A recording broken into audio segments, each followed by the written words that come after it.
I wasn't looking for her, but when her eyes found mine, the noise of the world disappeared. And in that silence, something began I could never undo. It started on an evening that wasn't supposed to mean anything. I remember the low hum of conversation, the soft shuffle of shoes against wooden floors, and the smell of roasted coffee drifting through the air. It was one of those small community gatherings I'd gone to more out of politeness than interest, a book reading or maybe an art show. I barely remember the reason. But I remember her. She was standing near the window, half lit by the amber glow of a hanging lamp. The kind of woman who didn't need to speak to be noticed. Her presence did that for her. She was older, though I didn't think of her in that way at first. I just noticed how she carried herself. Calm, poised, with a quiet assurance that made everyone else in the room feel a little rushed by comparison. When she turned, our eyes met. It wasn't dramatic. No music swelling, no slow motion. Just a moment that lingered longer than it should have. Her gaze was steady, warm, but curious. Like she was trying to place me in a story she hadn't finished writing. I should have looked away, but I didn't. Something in that look, a kind of gentle recognition, pinned me there. I remember the faint sound of laughter behind me, the flicker of a candle, the weight of her attention. She smiled, small, almost uncertain, and for a few heartbeats the world seemed to go quiet. The voices around us blurred into background noise. I couldn't even remember who I was talking to before she looked at me. She wasn't striking in the way youth often is. She was beautiful in a quieter way, like a song you only notice once everything else fades. There were faint lines around her eyes, the kind you earn from years of laughter and late-night thinking. Her dark hair was tied loosely, a few strands falling near her cheek, and I found myself wondering what she was thinking, and why I suddenly cared. Someone called her name, and she turned away. Just like that, the moment ended. But the afterimage stayed, her eyes, her poise, the way she seemed untouched by the noise around her. I tried to focus on the conversation happening near me, but my thoughts kept drifting back to her. Who was she? Why did her glance feel so personal? Like a quiet question I didn't know how to answer. Later, as I left the gathering, I caught one last glimpse of her. Stepping outside, slipping a shawl over her shoulders against the night breeze. She didn't see me this time, but I still felt her presence, like an echo that wouldn't fade. That was the first time I realized that sometimes a single look can shift something deep inside you. Not loudly, not suddenly, but in a way you can't ever quite return from. That night, I walked home not remembering what anyone said, or what the event was even about. All I could remember was her, the way she looked at me, and how, for a few seconds, I forgot about everyone else that I didn't expect to see her again. After that night, I told myself the moment had only felt special because of the setting, the lights, the atmosphere, the novelty of it all. But a week later, I walked into the cafe where I usually worked on my laptop, and there she was. She sat by the window, a half-finished latte beside her, reading a book with that same quiet focus. Her presence seemed to steady the space around her. The world outside moved quickly. Cars passing, people hurrying, but inside, everything slowed down. When she looked up, recognition flickered in her eyes. Not surprise, more like calm acknowledgement, as though she'd expected I might appear. I froze halfway to the counter, then smiled awkwardly. She returned it, that same small, thoughtful smile I'd remembered. It was enough to make me sit down nearby. I didn't say anything at first, just opened my laptop and tried to look busy. But it was impossible to concentrate. Every time she turned a page or stirred her coffee, my focus broke. A few minutes later, she spoke first. "You were at the gallery last week, weren't you?" Her voice was warm, low, and deliberate, the kind of tone that made you feel like she was really listening to herself as she spoke. I nodded, laughing a little. I was. I didn't expect to be remembered. "Well," she said, closing her book gently, "you looked like you were somewhere else entirely. That tends to stand out." It was such a simple comment, but it caught me off guard. Partly because she was right. I had been somewhere else that night. Somewhere between her eyes and my own uncertainty. We talked for a while after that about small things, books, work, the way the city seemed to hold its breath before it rained. She asked questions with real curiosity, and when I answered, she looked at me in a way that made me want to keep talking. Not to impress her, but because she made silence feel safe. There was an ease between us that shouldn't have been there. She spoke with the calmness of someone who'd lived through storms and learned not to chase lightning anymore. I found myself drawn to that stillness, to her. At one point, as she reached for her cup, her hand brushed mine. It wasn't intentional, just a passing moment, but I felt it more deeply than I should have. Her fingers were warm, soft, and for a second, she didn't pull away. She just smiled faintly, as if to say we both felt that, didn't we? When she left, she paused at the door and glanced back. "See you around," she said lightly, as though it was a casual promise. I watched her disappear into the street, the wind tugging gently at her hair. That night, I told myself it was nothing. Just coincidence, just conversation. But deep down, I knew something had shifted again. It wasn't just attraction. It was curiosity. Slow, quiet, and undeniably real. And from that day forward, I started to notice how the air seemed a little different whenever she was nearby. The third time we met, it no longer felt like chance. She started coming to the cafe more often, always around the same hour. Sometimes she'd bring her laptop, other times just a notebook, her reading glasses balanced neatly on top. I pretended to be surprised each time, but she wasn't fooled. Our conversations grew longer, sometimes about books, sometimes about life. She spoke in ways that made ordinary topics sound thoughtful, even profound. I found myself studying her when she talked. The way she gestured subtly with her hands, the way her eyes softened when she spoke about something she loved. But with every passing day, I became more aware of something I couldn't ignore: the difference between us. She mentioned her daughter one afternoon, almost casually, as we sat near the window.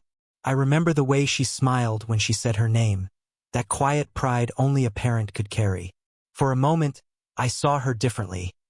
Not just as the woman who made my heart race, but as someone whose life was already full, with roots that stretched far beyond mine. I didn't know how to respond. I think I just nodded, staring at the table as I stirred my coffee too long. She must have noticed the shift, because her voice softened. "She's 17, she said with a small sigh. "Old enough to think she knows everything." I laughed weakly. "So, about my age when I started pretending the same thing." That made her smile again, but there was a sadness behind it. "Exactly. You're still in that stage where life is unfolding. I envy that sometimes." The words landed heavier than she probably intended. I realized then that while I was still looking ahead, she was looking back. Not with regret, but with an awareness I couldn't yet understand. The age difference, the gap in experiences, the quiet assumptions people would make. All of it formed an invisible line between us. A line neither of us wanted to cross, but both of us kept approaching, inch by inch, as if drawn by gravity. That evening, she invited me to her home, just to drop off a book she thought I'd like. Her house matched her personality. Warm, uncluttered, filled with the kind of stillness that only comes from years of learning what matters. The scent of vanilla candles lingered in the air. We talked in her living room, surrounded by soft light. I remember how she sat, legs tucked beneath her, a cup of tea in her hands. She looked peaceful, but her eyes carried something unspoken. Every so often, our gazes met, and I could feel the air tighten between us. For the first time, I noticed her hesitation, the way she'd smile and then look away too quickly, the way she'd start to say something, then stop herself. When I left that night, she walked me to the door. I thanked her for the book, and she just nodded, her fingers brushing mine as she handed it over. It was such a small touch, but it left my pulse unsteady. Walking home, I couldn't escape the thought. There was a line between us, invisible but real, and every time we met, we both pretended not to see it. It happened on a quiet evening that didn't feel like it would change anything. At least, not at first. The sky outside was bruised with rain clouds, the kind that hang low and still. I remember she'd texted me earlier that day, something simple. "Are you free tonight? I could use a hand with something." I went without thinking. Maybe part of me wanted an excuse to see her again, to step into that soft world she carried with her. the calm that always seemed to steady mine. Her house felt different that night, dimmer. The lamps were on, but the light was softer, as if even the room knew to be quiet. She was in jeans and an old sweater, hair tied loosely, barefoot on the wooden floor. She smiled when she saw me, tired, but genuine. "Sorry," she said. "I didn't mean to pull you away from anything important." "You didn't," I replied, and meant it. She needed help fixing a loose curtain rod, something simple. But as I stood on the small stool, tightening screws and trying not to look clumsy, I could feel her watching me. Not in a judging way, more in quiet thought, like she was trying to memorize something ordinary. When I finished, she handed me a cup of tea. We sat across from each other, the sound of rain beginning to tap against the window. Conversation came and went in fragments, the kind that drift in and out, comfortable in the spaces between. At one point, she grew silent. Her hand rested on the edge of her cup, eyes distant. Then, quietly, she said, "Do you ever feel like you spend years being strong for everyone else, and then suddenly you realize you're tired?" I didn't know what to say. The honesty in her voice disarmed me. It wasn't self-pity, just truth, spoken softly in a way that didn't ask for anything. I nodded. "More than I'd like to admit." She smiled faintly, eyes glistening. "You're too young to be tired." "Maybe," I said, "but I think we all get there eventually." Something shifted then. The air thickened with things we both understood but hadn't dared to name. She looked at me for a long time, really looked, and it was that same gaze from the first night, only heavier, closer, braver. When her hand reached across the table, it wasn't deliberate. It was instinct, a need to be seen or maybe to give comfort.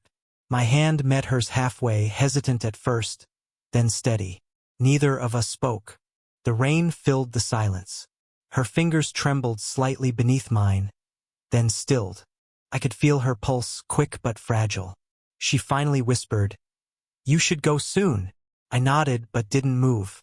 The moment stretched, raw and fragile, until she gently pulled her hand away. As I stepped outside, the rain was falling harder. I stood there a moment, drenched, heart racing. Something had changed, something we couldn't take back, no matter how carefully we tried. That night, lying in bed, I could still feel the warmth of her hand, and the quiet truth neither of us had spoken. Something had begun, and it was already too late to stop it. The next few days felt strangely heavy. Not because of anything that was said, but because of what wasn't. I didn't hear from her. Not a message. Not a visit to the cafe. Nothing. The quiet stretched longer than it should have, and every hour it grew thicker, like fog I couldn't see through. I told myself to let it go, that what had happened that night was just a fleeting moment of weakness. But the memory of her hand beneath mine refused to fade. When I finally saw her again, it wasn't planned. She walked into the cafe one afternoon, looking perfectly composed, the way she always did. But there was something about her eyes, softer somehow, a little guarded. "Hi," she said with a small smile. "I was in the area." I nodded, pretending to believe her. "It's good to see you." We talked, but it wasn't the same. The pauses between our sentences felt crowded, like both of us were standing at the edge of something and pretending it wasn't there.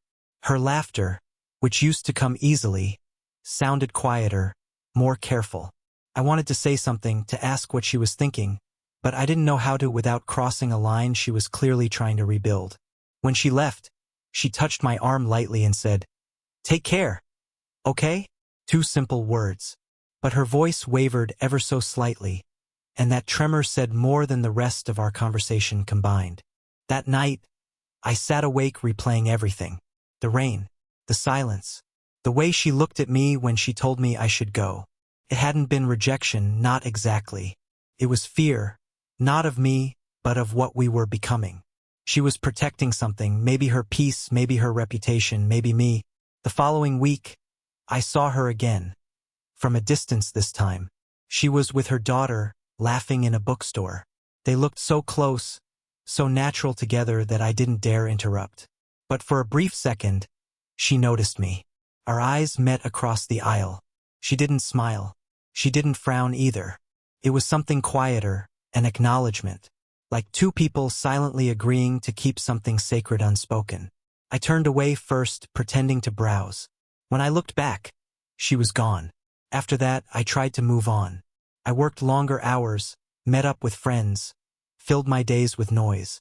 But every so often, I'd catch a scent, her perfume faintly floral and familiar, or hear the kind of laugh that reminded me of hers, and the world would still for a second. It wasn't heartbreak I felt. It was something gentler, harder to name, the ache of something beautiful that couldn't quite fit into the world as it was. I understood now that silence wasn't the absence of connection. Sometimes it was what two people shared when words became too dangerous. But even in that silence, I knew one thing with certainty. It wasn't over. Not yet. Something between us was still breathing, quietly, waiting. It happened almost by accident, or maybe it was inevitable. Weeks had passed since that quiet drift between us began. We saw each other less, spoke less, but the absence didn't erase the connection. It only made it sharper. Every unspoken word seemed to hum beneath the surface, waiting for a place to land. That evening, the sky was the color of fading gold when my phone buzzed with her message. "Can we talk?" My heart stuttered. There was no small talk in that text, just honesty wrapped in hesitation. I replied, yes.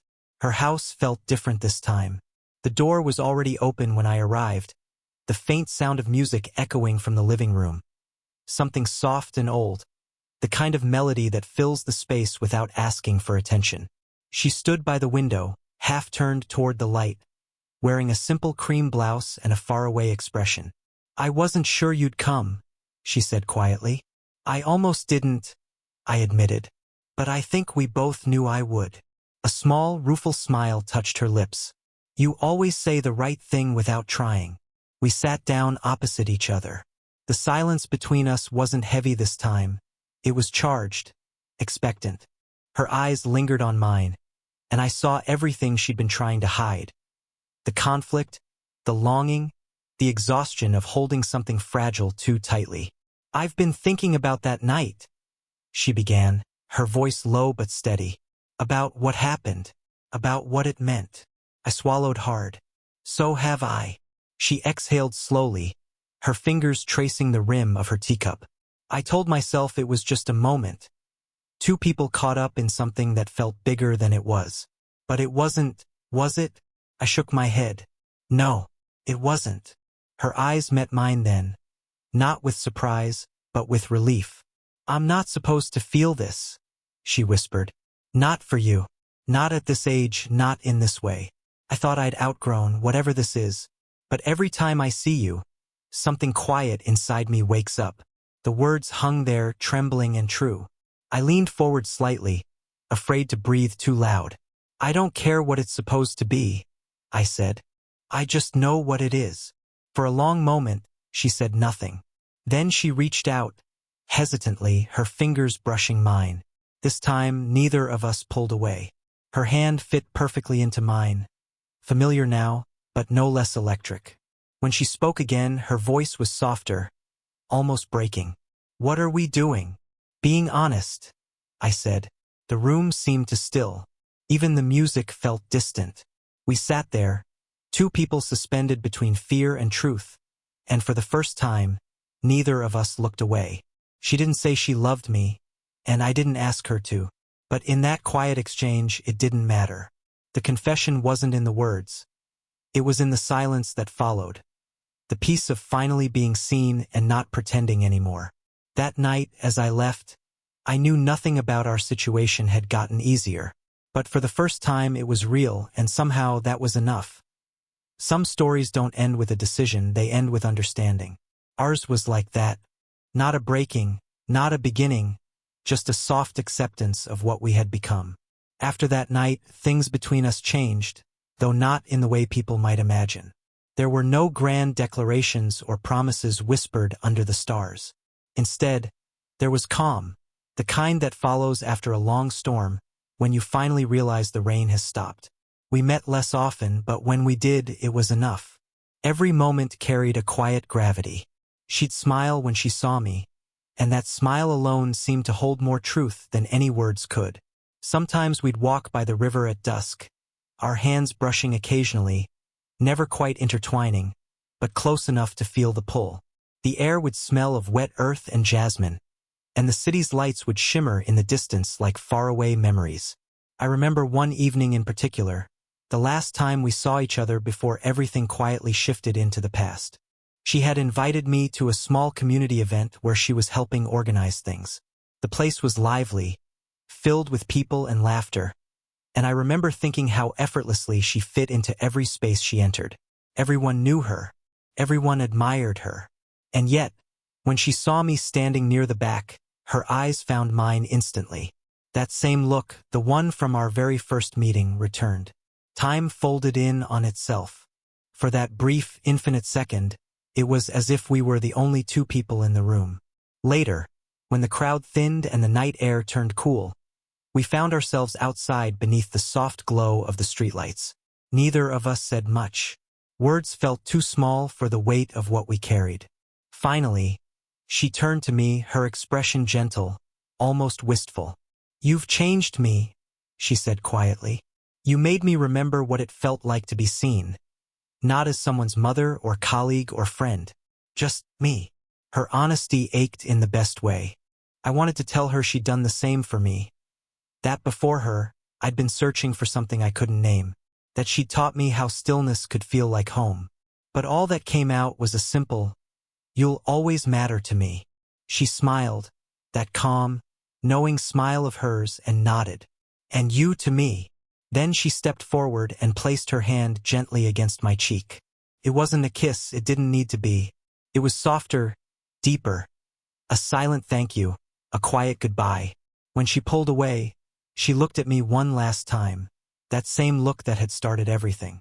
Warm, certain, and impossibly full of life. And in that moment, I understood something simple yet profound. Love doesn't always ask to be defined. Sometimes it just asks to be felt. I watched her walk away beneath the amber lights, her figure growing smaller, her presence somehow still everywhere. And as I stood there, the world faded again. The noise, the people, the past. All that remained was that look. The one that made me forget about everyone else.